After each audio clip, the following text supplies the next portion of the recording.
J'inviterai maintenant Mme la députée de Rosemont en attendant. Oui, merci, Monsieur le Président. J'ai enlevé mon foulard, mais il fait un peu frais dans l'Assemblée nationale. Quand on est 125, c'est un peu plus chaud, mais là, ce soir, je dois dire qu'il fait un peu froid. Alors, Monsieur le Président, merci de me permettre d'intervenir dans ce débat très intéressant sur le principe, l'adoption de principe du projet de loi 103. Monsieur le Président, je voudrais commencer par citer un document du gouvernement du Québec, donc du secrétariat à la politique linguistique, un document très intéressant qui s'intitule « La dynamique des langues en quelques chiffres ». Et c'est un document qui existe depuis plusieurs années, mais qui est remis à jour en fonction des différents recensements canadiens, de Statistique Canada. Et c'est un document que chaque député, à mon avis, aurait avantage à avoir toujours sur lui. Parce qu'il y a des choses importantes qui sont inscrites dans ce document, Monsieur le Président, parce que je crois qu'on doit savoir le mieux possible de quoi on parle exactement quand on fait état de la situation de la langue française au Québec et au Canada. Alors, le premier tableau concerne la population du Québec selon la langue maternelle. En 1971, sur l'île de Montréal, parce que essentiellement ce qui nous importe ou ce qui nous interpelle, non pas nous importe mais nous interpelle, c'est la situation du français sur l'île de Montréal, parce que c'est là que c'est problématique. Et pour ceux d'entre nous qui vivons sur l'île de Montréal, on le vit quotidiennement. Donc, sur l'île de Montréal, Monsieur le Président, en 1971, la langue maternelle, les Montréalais de langue maternelle française étaient 61,2%. En 2001, 53,2%. En 2006, toujours, donc selon le document du gouvernement et Statistique Canada, 49,8%. Il y a donc cette diminution de 61% à 49% en quelques 25-30 ans. Le tableau numéro 3, Monsieur le Président, concerne la population du Québec selon la langue parlée le plus souvent à la maison. Personnellement, c'est la statistique que je préfère parce que tous les francophones de l'île de Montréal sont inclus, non seulement ceux de langue maternelle française, mais tous ceux qui, venus d'ailleurs, se sont intégrés à cette majorité francophone québécoise et qui parlent le français à la maison.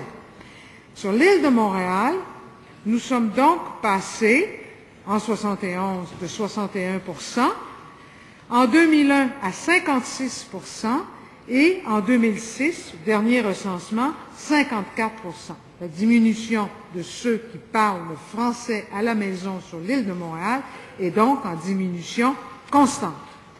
Qu'en est-il maintenant, Monsieur le Président, en ce qui concerne la population du Canada selon la langue parlée le plus souvent à la maison? C'est très instructif, Monsieur le Président. En 1971, donc, pour l'ensemble du Canada, la langue parlée à la maison, 25,7% de francophones au Canada. En 2001, au Canada, 22%. Et aujourd'hui, 21,4%. Alors, dans ce beau et grand Canada, les francophones diminuent, le nombre de francophones diminue de recensement en recensement. C'est un chiffre extrêmement important. Ce qui nous amène au pourcentage des transferts linguistiques vers l'anglais de la population francophone du Canada. Je rappelle que je parle toujours de ce document officiel du gouvernement du Québec qui s'intitule « La dynamique des langues ». Alors, le pourcentage des transferts linguistiques, Monsieur le Président, je lis, le pourcentage des transferts linguistiques vers l'anglais établit le pourcentage de personnes de langue maternelle française qui parlent le plus souvent l'anglais à la maison. C'est ça, la définition des transferts linguistiques vers l'anglais. Au Québec, il est de 1,1%, ce pourcentage. En Colombie-Britannique, il est de 72%, ce passage. En Alberta, de 69%. En Saskatchewan, de 74%. au Manitoba de 55%, en Ontario de 41%, et même au Nouveau-Brunswick de 11%. En Nouvelle-Écosse de 48%, à l'île du Prince-Édouard de 50%, à Terre-Neuve de 67%, dans les territoires du Nord-Ouest 56%, 54% au territoire du Yukon et au Nunavut 47,9%. Ça, c'est le pourcentage des transferts linguistiques vers l'anglais de la population francophone du Canada. Eh bien, si ce n'est pas inquiétant, ces chiffres-là, à part le Québec qui est à 1,1%, ce sont des chiffres astronomiques, aberrants. Le moins que l'on puisse dire, c'est que le Canada n'est pas particulièrement accueillant aux francophones, puisqu'ils passent, les francophones de langue maternelle anglaise, française, passent à l'anglais dans ces proportions que je viens d'indiquer. Monsieur le Président, ça c'est le portrait du français sur l'île de Montréal et au Canada. Alors, comment on en est venu à l'époque à adopter la loi 104, dont le jugement de la Cour suprême est venu annuler? Nous avons commencé à réfléchir à cette question, Monsieur le Président, dans un groupe de travail dès 1999. Lucien Bouchard était Premier ministre à ce moment-là et il avait voulu étudier cette question concernant l'île de Montréal dans un groupe ministériel que je présidais à l'époque.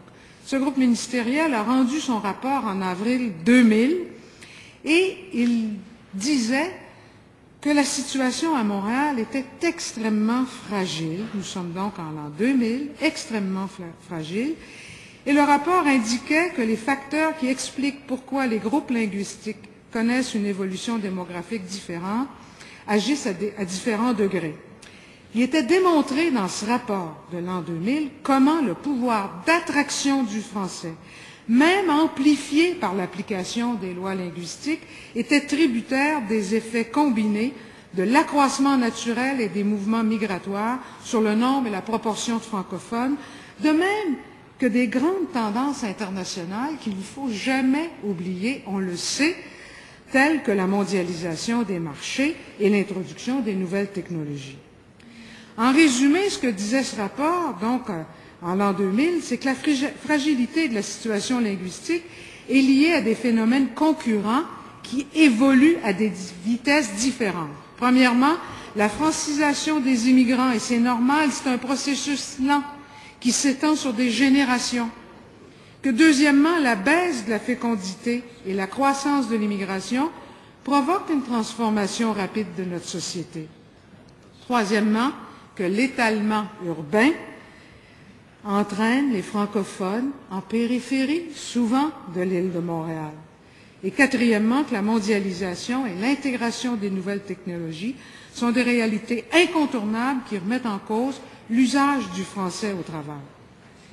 Et l'on disait donc en conclusion que le cœur de la principale agglomération québécoise est menacé de connaître non seulement un déclin démographique en termes relatifs, mais aussi un déclin de sa majorité francophone, ce qui est venu prouver, Monsieur le Président, les chiffres que je viens de vous donner du recensement de 2006 du gouvernement canadien et qui sont intégrés dans ce document qui s'intitule « La dynamique des langues » et dont je viens de vous lire quelques tableaux.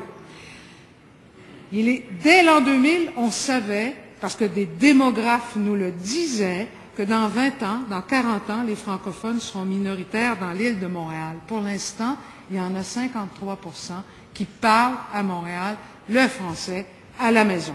Prenons ce chiffre-là, parce que le chiffre concernant les francophones de langue maternelle française, eh bien, il y a déjà moins de 50%. Sur l'île de Montréal, il y en a déjà moins de 50%. Donc, les démographes, dès l'an 2000, nous disaient les francophones seront minoritaires dans l'île de Montréal si rien n'est fait pour modifier les tendances lourdes présentement observables. Et on ajoutait ce déclin ne pourrait avoir que des conséquences néfastes sur la situation linguistique de l'ensemble du Québec quand on sait l'impact et l'influence de Montréal et de sa région sur le reste du Québec.